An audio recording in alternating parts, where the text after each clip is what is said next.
Lecture de la lettre aux Hébreux. Frères, souvenez-vous de ces premiers jours où vous veniez de recevoir la lumière du Christ.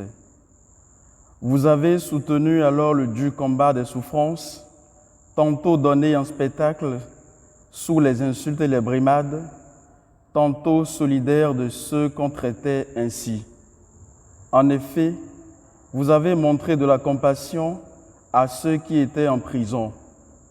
Vous avez accepté avec joie qu'on vous arrache vos biens, car vous étiez sûrs de posséder un bien encore meilleur et permanent. Ne perdez pas votre assurance. Grâce à elle, vous serez largement récompensés, car l'endurance vous est nécessaire pour accomplir la volonté de Dieu et obtenir ainsi la réalisation des promesses. En effet, encore un peu, très peu de temps, et celui qui doit venir arrivera, il ne tardera pas. Celui qui est juste à mes yeux, par la foi vivra. Mais s'il abandonne, je ne trouve plus mon bonheur en lui.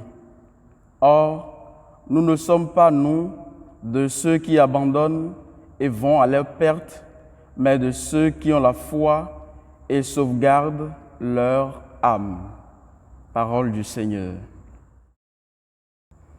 Évangile de Jésus-Christ selon saint Marc. En ce temps-là, Jésus disait aux foules, « Il en est du règne de Dieu comme d'un homme qui jette en terre la semence.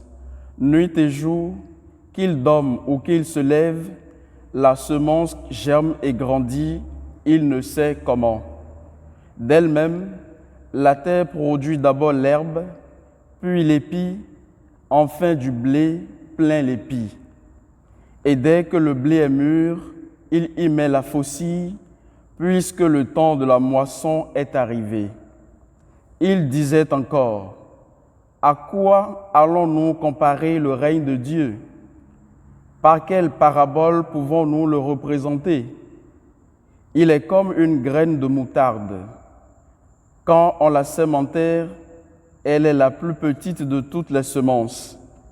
Mais quand on l'a semée, elle grandit et dépasse toutes les plantes potagères. Et elle étend de longues branches, si bien que les oiseaux du ciel peuvent faire leur nid à son ombre. » Par de nombreuses paraboles semblables, Jésus leur annonçait la parole dans la mesure où ils étaient capables de l'entendre. Il ne leur disait rien sans parabole, mais il expliquait tout à ses disciples en particulier.